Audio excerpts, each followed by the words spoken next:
And unfortunately, the press doesn't even cover it. You know, we've made some fantastic deals, like with Japan. For farmers, we have a tremendous trade deal with Japan, and that doesn't get covered because you waste your time on nonsense. The PMI manufacturers index has gone substantially up, which was an incredible. Larry Kudlow, wherever you may be. Larry, please stand up. He just gave me these numbers. And existing new home sales are through the roof. Just came out.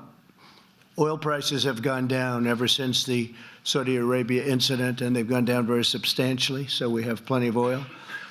But those numbers were surprising to you, Larry, and the extent of the increase. Is that a correct statement? So thank you, Larry Kudlow. We think we'll make this little announcement to you because important, you know, the so-called whistleblower, the one that didn't have any first class or first rate or second tier information, from what I understand. You'll have to figure that out for yourself. But I've spoken with Leader Kevin McCarthy and the Republicans, many of them, and we were going to do this anyway, but I've informed them, all of the House members, that I fully support transparency on the so-called whistleblower information, even though it was supposedly secondhand information, which is sort of interesting. And other things have come out about the whistleblower that are also maybe even more interesting. But also insist on transparency from Joe Biden and his son Hunter on the millions of dollars that have been quickly and easily taken out of Ukraine and China. Millions of dollars, millions and millions of dollars taken out very rapidly while he was vice president. And I think they should have transparency for that. I've informed the leader about that. And additionally, I demand transparency from Democrats who went to Ukraine and attempted to force the new president, who I met and is an outstanding person, who just met a little while ago. Some of you were there. I think he's going to be outstanding. He got elected on the basis of corruption. He wants to end corruption in Ukraine, and I think that's great. But they went there and they wanted to force the new president to do things that they wanted under the form of political threat. They threatened him if he didn't do things. Now, that's what they're accusing me of, but I didn't do it. I didn't threaten anybody. In fact, the press was asking questions of the president of Ukraine, and he said, no pressure. I used the word pressure. I think he used the word push, but he meant pressure, but it's the same thing. No push, no pressure, no nothing. It's all a hoax, folks. It's all a big hoax. And the sad thing about this hoax is that we work so hard with all of these countries, and I mean really hard. I've been up from early in the morning till late in the evening and meeting with different countries, all for the good of our country, and the press doesn't even cover all of this. And it's really disappointing also to those countries that are with us and spend so much time with us. So we want transparency. We've informed Kevin McCarthy about transparency, and we said vote for it. So I think you'll have close to 100% of the Republican votes, I hope. And it got almost no attention, but in May, CNN reported that Senators Robert Menendez, Richard Durbin, and Patrick Leahy wrote a letter to Ukraine's Prosecutor General expressing concern at the closing of 4 investigations they said were critical. In the letter, they implied that their support for U.S. assistance to Ukraine was at stake, and that if they didn't do the right thing, they wouldn't get any assistance. Gee, doesn't that sound familiar? Doesn't that sound familiar? And Chris Murphy, who I've been dealing with on guns, you know, so nice. He's always, oh, no, we want to work it out. We want to work it out. But they're too busy wasting their time on the witch hunt. So Senator Chris Murphy literally threatened the president of Ukraine that if he doesn't do things right, they won't have Democrat support. in Congress. So you're going to look all of this up.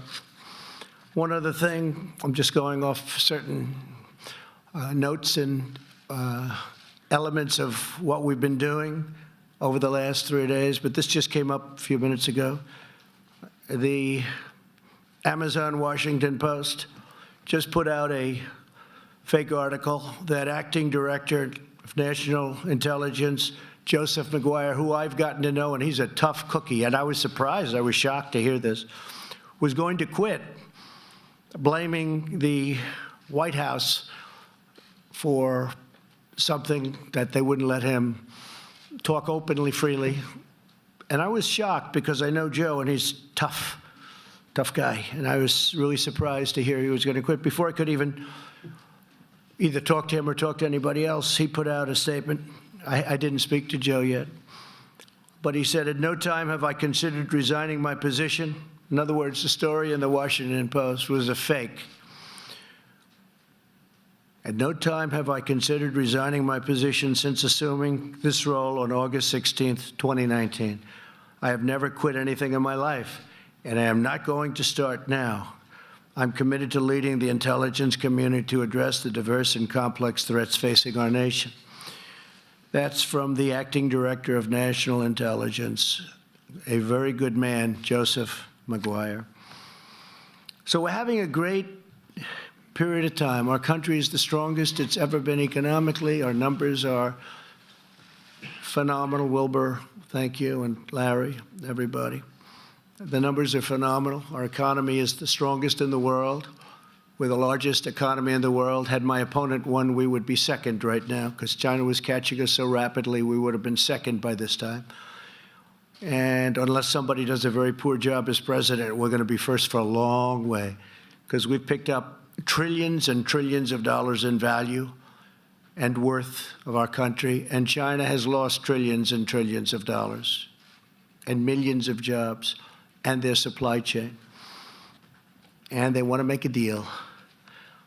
This year, America came to the United Nations stronger than we have ever been before. Since my election, the United States has not only brought our economy to a level that we have never seen, the most jobs that we've ever had. You know, you've heard me say it many times, African American, Asian American, Hispanic American, the best unemployment numbers we've ever had, and the most and best employment numbers, 160 million, very close to that number, in jobs. We've never been anywhere close. Wages are up, and inequality is down, something that people don't like writing about, but wages are up. I used to speak during the campaign, and I talk about wages where people were making less money 3 years ago than they were making 21 years ago, 22 years ago, and they'd have two jobs and 3 jobs. So when I say 3 years ago, I'm talking into the area sometime prior to the election. And they were doing very badly, and now, for the first time in many years, wages are up, and employment is up, and unemployment is down, and it's a beautiful thing to watch. In a week of active and ambitious diplomacy here at the United Nations, America renewed our friendships. We advanced our values greatly and made clear to everyone that the United States will always defend our citizens. To promote prosperity, I met with Prime Minister Boris Johnson at length of the United Kingdom, continuing our discussions on a magnificent new bilateral trade deal. So we'll see what happens with respect to Brexit, but I suspect we'll have a fantastic deal with the UK.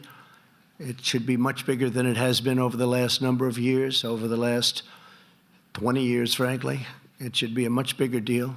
That's true with many countries. We're going to have much bigger trade deals with a lot of countries that have an opportunity to come, and they all want to do business with the United States, especially now. Earlier today, I stood alongside Prime Minister Abe of Japan, a friend of mine, a great gentleman, had a great re-election, and we signed a terrific new trade deal, which tremendously helps our farmers and ranchers, and technology The technology companies are really big beneficiaries. We also held very productive conversations with leaders of Pakistan, India, and many other nations on achieving stronger ties of fair and reciprocal trade. And with respect to Pakistan and India, we talked about Kashmir. And whatever help I can be, I said, I offered, whether it's arbitration or mediation or whatever it has to be, I'll do whatever I can, because they're at very serious odds right now, and hopefully that'll get better. You look at the two gentlemen heading those two countries, two good friends of mine. I said, fellas, work it out. Just work it out. Those are two nuclear countries. They've got to work it out. This week, we also made incredible strides on national security. With President Duda of Poland, we signed a joint declaration advancing defense cooperation. And crucially, Poland has agreed to put up 100% of the money, something I don't think you've ever heard said before. But they're going to put up 100% of the money of hosting additional U.S. military personnel that we'll be taking from various other countries. We won't have more over. We'll be moving them around. Poland is building us phenomenal new facilities. They're spending everything, and they're going to really do a job. But we'll be moving a few thousand soldiers, and Poland will be paying that for it. Together with Prime Minister Lee of Singapore, I signed an important agreement extending our defense cooperation. This hasn't been changed in many years. And yesterday I met with prospective members of the Middle East Strategic Alliance, which is a group that I know very well. I know all of them. And through this effort, the nations of the Middle East are taking more responsibility for securing their own future and their own neighborhood. And they're also reimbursing us and paying us for a lot of the military work that we incredibly do. But because we're now independent energy-wise, we're energy independent, we have very few boats going over the Middle East. We used to have them going through the straits all the time. And you probably noticed that every once in a while they go after somebody else's. They haven't gone after us yet. If they do, they've got big problems. But we have very few boats going over there. They were saying the other day they've never attacked an American boat. I'm not asking for trouble, but if they do, they know they have far bigger trouble. But then they said, but you know, we don't see very many American boats over here anymore. This week also brought extraordinary progress to nations of our own hemisphere. In recent days, we've achieved historic asylum cooperation agreements with El Salvador, Guatemala, and Honduras. We were with El Salvador today. A great young gentleman became the president. He's strong and tough, and he's taking care of crime. He was really something today. I was very impressed with him. And likewise with Honduras, who we met, we signed a cooperation agreement with both, and also with Guatemala. We're working with our partners in Central America to ensure that asylum seekers can pursue relief as close to their home countries as possible. That'll make a tremendous difference at our southern border. And Mexico, I have to say, President Lopez Obrador has been outstanding and an outstanding partner, and he's doing a great job in Mexico. The cartels are way down, and the numbers, our secretary is here now, the numbers are way down, way down. And we're doing that without the help of Congress, meaning the Democrats in Congress, who won't give us a single vote to take care of loopholes. We have loopholes that are so horrible, and it would be so easy to fix. And they know they should be fixed, but they don't want to do it because they don't want to give Trump any credit, because it's all about the election. That's all they care about. They don't care about our country. They care about the election. And the sad part is, with all of the tremendous work that we've done this weekend, whether it's Secretary Mnuchin or Secretary Pompeo, who had some outstanding meetings, with all of this tremendous work that we've done, the press doesn't even cover it. And the Democrats did this hoax during the United Nations week. It was perfect, because this way It takes away from these tremendous achievements that we're taking care of doing, that we're involved in New York City at the United Nations. So that was all planned, like everything else. It was all planned. And the witch hunt continues. But they're getting hit hard on this witch hunt because when they look at the information, it's a joke. Impeachment for that? When you have a wonderful meeting or you have a wonderful phone conversation? I think you should ask. We actually, that was the second conversation. I think you should ask for the first conversation also. I can't believe they haven't, although I heard there's a rumor out, they want the first conversation. It was beautiful. It was just a perfect conversation. But I think you should do that. I think you should do. And I think you should ask for VP Pence's conversation because he had a couple of conversations also. I could save you a lot of time. They were all perfect. Nothing was mentioned of any import other than congratulations. But the word is that they're going to ask for the first phone conversation. You can have it anytime you need it. And also Mike Pence's conversations, which were, I think, one or two of them. They were perfect. They were all perfect. It's very sad what the Democrats are doing to this country. They're dividing. They're belittling. They're demeaning our country. So many leaders came up to me today and they said, sir, what you go through, no president has ever gone through. And it's so bad for your country. People laugh at the stupidity of what they've asked for. And here we could do asylum. We could do all of these different things so easily. We could do asylum quickly. We could do loopholes, get rid of them. Instead, we actually make deals with Mexico and with Guatemala, El Salvador, Honduras. And we're doing it with them instead of with our Congress. But we're doing it. We get it done. The wall is being built, by the way. It got little coverage. I went to the border. It's going up in New Mexico. It's going up in Arizona. It's going up in California, believe it or not. They really wanted that wall in California and San Diego. As soon as it was completed, they said, we don't want a wall. They were begging me for a wall. I should take it out and move it to another location. We were with the governor, spoke to him a lot, but the governor of Texas, the lieutenant governor of Texas, attorney general of Texas, the senators of Texas, Cornyn, Ted Cruz. And we're building an incredible wall. That's going to, number one, it's going to look great. It's going to be virtually impossible to cross unless you're one hell of a mountain climber. It's very tough. It's going to be very tough to get people and drugs over those walls because they're the real deal. I went to the Secretary of Homeland Security, and he got all his people together. I said, give me 4 walls, your optimum, every single thing included. And they give me 20% less, 20% less, and 20% less, meaning less cost. They came back, they said, this is the wall, sir, this would be the best. We have the panels on top, which are anti-climb panels. I don't know if you noticed, the steel on top. We have a different design for a different area, but this anti-climb, it's very tough. We had people going out and real climbers telling us which is the toughest to climb, but these are anti-climb panels. Very tough to get across, and the wall is going up many miles a week.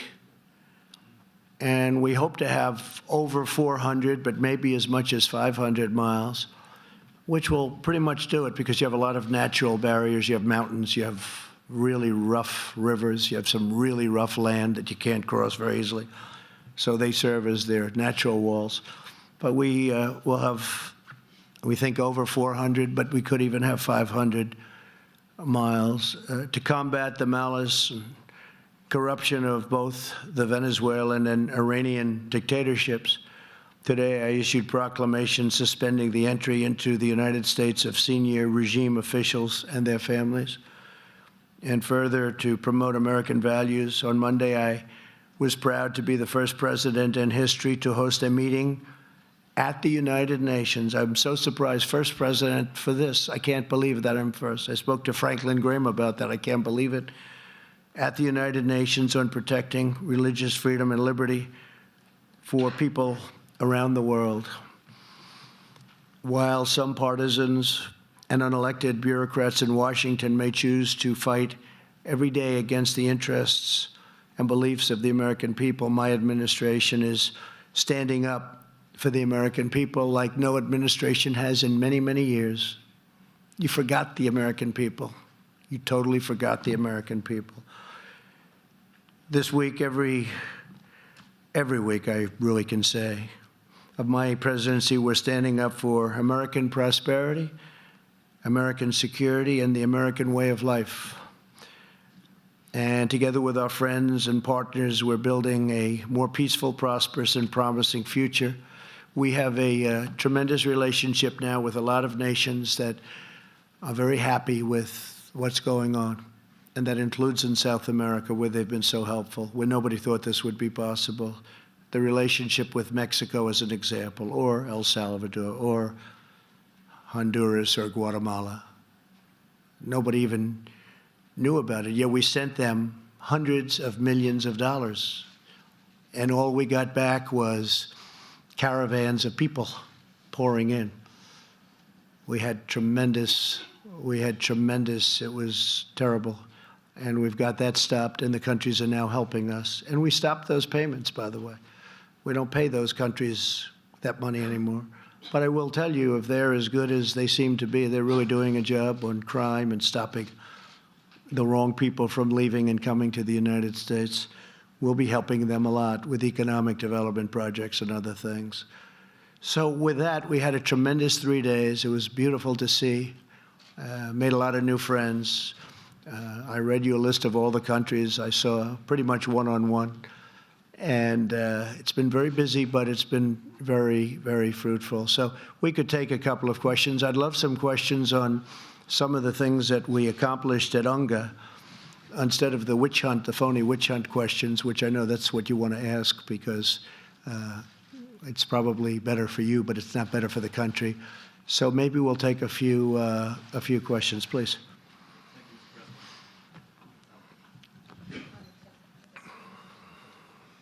Thank you, Mr. President. You've suggested that you didn't do anything wrong in the course of your conversations with the Ukrainian president. But can you explain to the American people why it is appropriate for an American president to ask a foreign leader for information about a political rival, and what you would have said if you discovered that Barack Obama perhaps had asked a foreign leader for information about you before you campaigned for the presidency? Well, that's what he did, isn't it, really, when you think about it? Look, that whole witch hunt was started, and hopefully that'll all come out. But there have been some fantastic books written that just came out, whether you look at Greg Jarrett or McCarthy's book that just came out recently, and so many other books. I mean, a lot of books are coming out. When you start reading those books, you see what they did to us. What they've done to this country is a disgrace. They've hurt this country very badly, and no other president should have to go through what I've gone through. The new president of Ukraine is looking to stop corruption. There's a lot of corruption going on, and there was corruption. I just told you about senators that threatened him with votes and no money coming into Ukraine if they do things. That's really what people are trying to say that I did, but the only difference is I didn't do it. You take a look at that call. It was perfect. I didn't do it. There was no quid pro quo, but there was with Biden, and there was with these senators. And they threatened. They said, you do this, you do that, we're not going to give you votes. That's the real deal. So we have an honest group of people that have been maligned, and, you know, it's a lot of people say I'll do even better. I'm very happy. Yesterday, I guess we had a 53 poll, and a lot of people say add 10 points to anything. Anybody voting for Trump, you can add, anytime you get a poll, you can add 10 points or 7 points or 6 points, take it any way you want. But I don't know if I consider that to be a compliment, but in one way it is a compliment. And I guess that's what happened in the last election. Far more people came to vote than anybody thought possible. So why should the American people then be comfortable with an American president asking a foreign leader for information about an American citizen? Well, I think you can look at your senators, and you can look at Biden, and you can look at all these other people. But what we're looking for is corruption.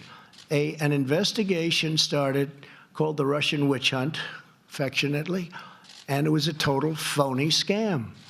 It was set up by people within the government to try and stop somebody from getting elected, And after that person, namely me, won, and convincingly won at 306 to 223 in the Electoral College, which, by the way, when you run a race, if you're running if you go by the college, Electoral College, that's a much different race than running popular vote.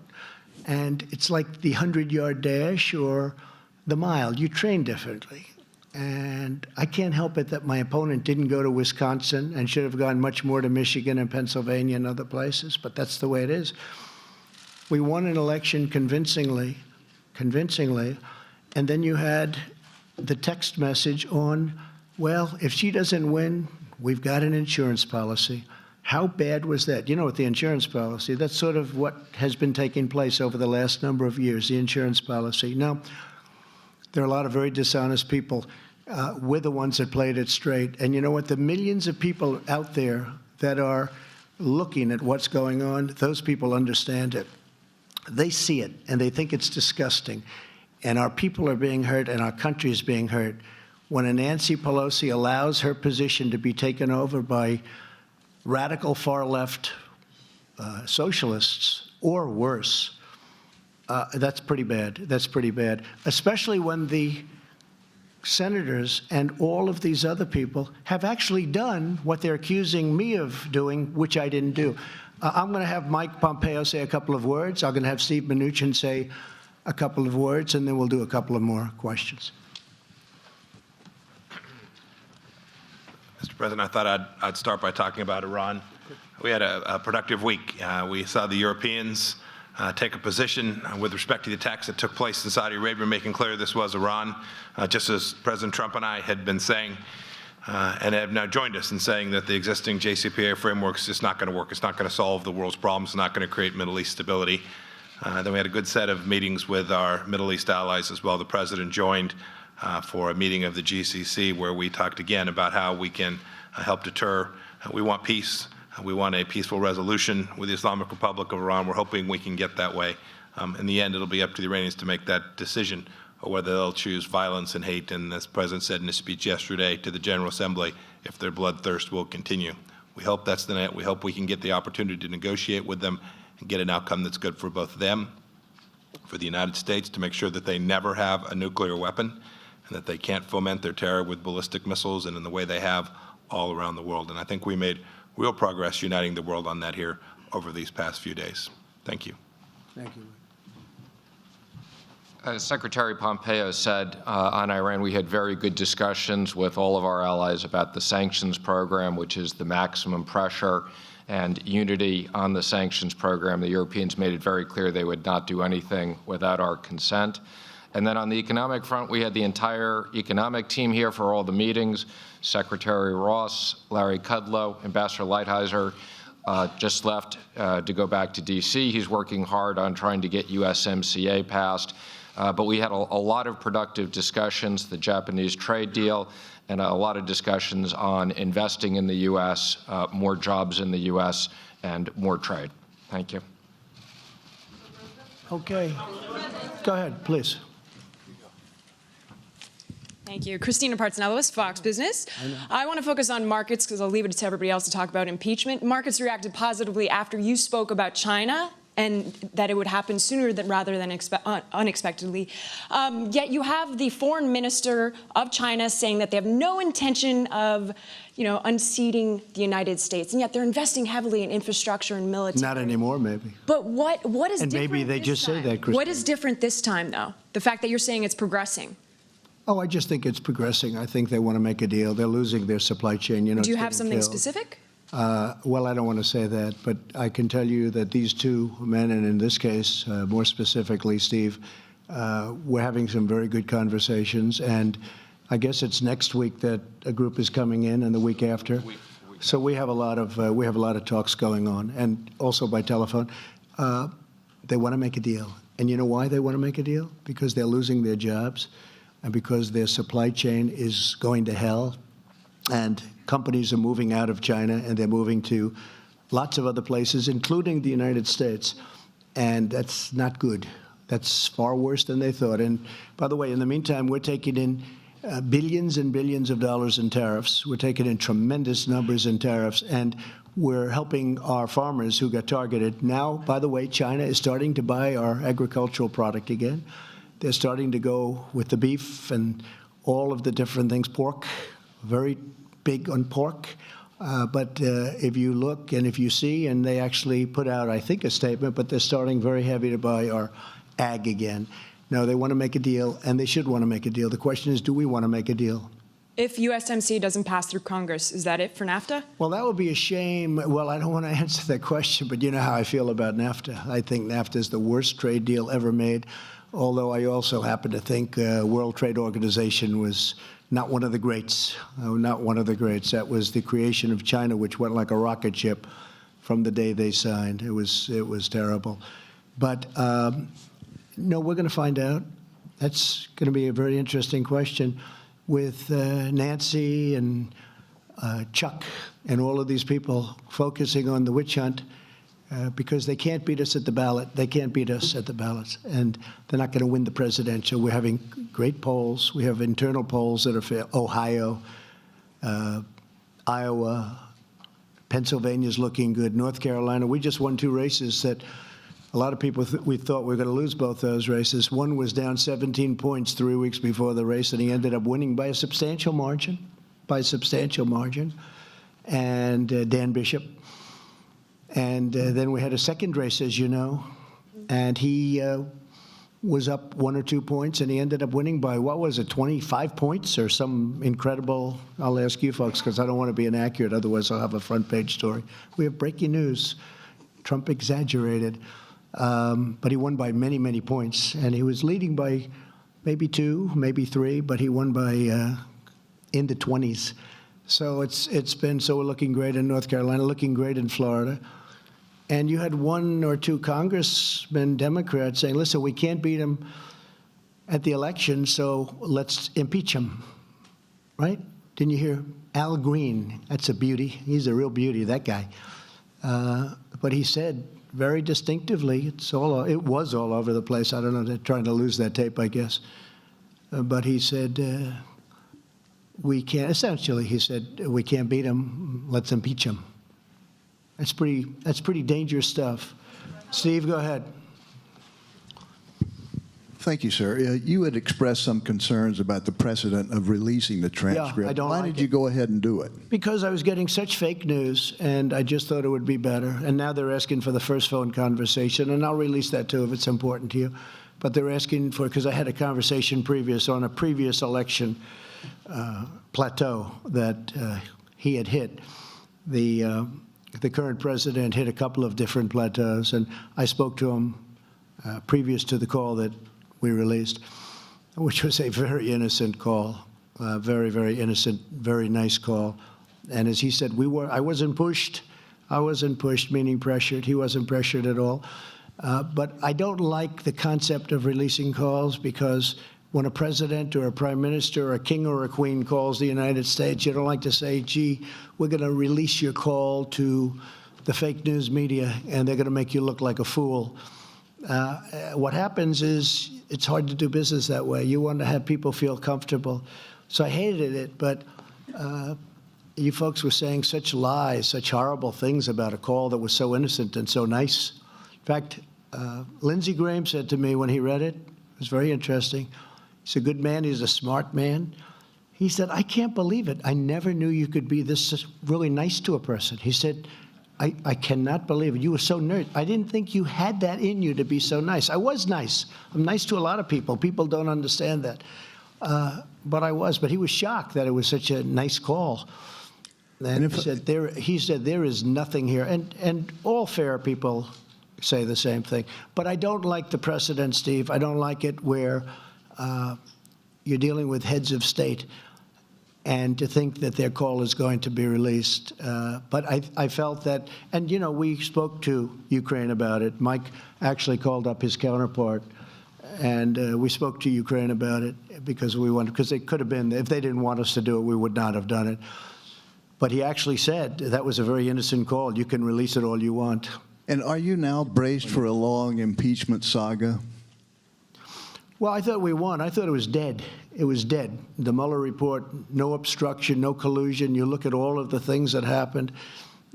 Corey Lewandowski was fantastic the other day as a person that they have been tormenting. You look at all the people that they've tormented, all the legal fees. People came here with bright eyes. They wanted to make life so great for other people, and they left where they spent hundreds of thousands of dollars in legal fees that they didn't have. And it's a sad thing. What these Democrats have done to ruin lives is so sad. I have seen people with only good intention. They came to Washington because they wanted to make the United States and the world a better place. And they went home, they were dark. They got hit by Mueller subpoenas. I think there were 2,500 subpoenas or some ridiculous number. 500 people were interviewed, and yet they don't interview Joe Biden and his son. If you're a Democrat, you have automatic protection. That's years and years of people putting in certain people into positions. But when you look at all of the trauma that these fakers have caused, and the press, look, much of the press is not only fake, it's corrupt. These stories they write are corrupt. They're so wrong, and they know that. You know, it used to be, I used to get great press until I ran for politics. I mean, I used to be the king of getting good press. I was very good at it, and I got good. I mean, they covered me well for what otherwise I probably wouldn't be here. And once I ran, I said, boy, this is incredible. But if you see the way they treat my family, used to be treated great. My family works so hard. The people that work with me, these people, all of these people, they work so hard. They've done such a good, look, we have the greatest economy we've ever had. We have a military, $2.5 trillion. We've rebuilt our military. You don't hear the vets complaining. We got choice approved. It couldn't be approved.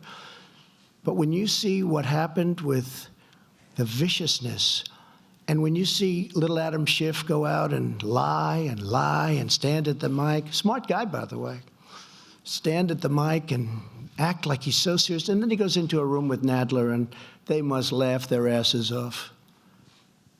They must laugh their asses off. But it's so bad for our country.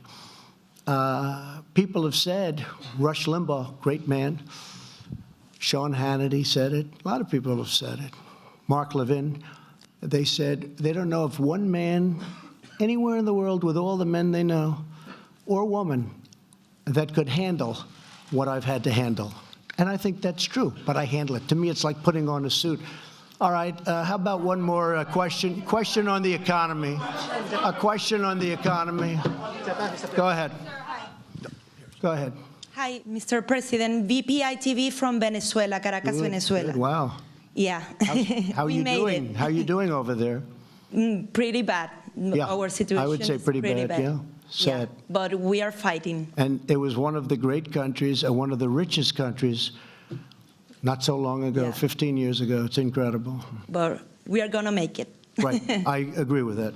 And we're helping you. Yeah. We're helping you. Yeah, I know. And thank you. Go ahead. I have two questions to take advantage of this.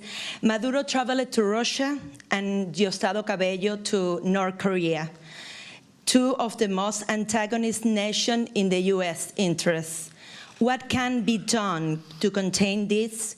What are they looking for in that country? And because the special envoy, Mr. Abrams, said that the Russians are willing to negotiate it. This is one question. And the other, Mr. President, you say that the socialist is one of the biggest challengers. You said yesterday in the United Nations, but the region is far from safe.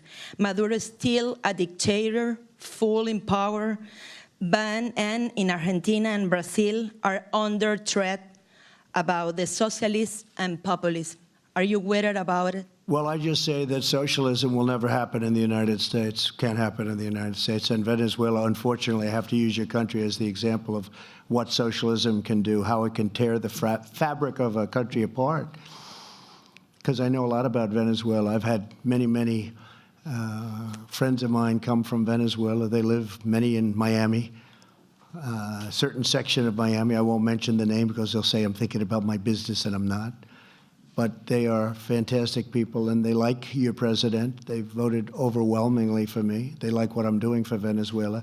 We have Venezuela very much in our hearts and very much in our sights, and we're watching it very carefully.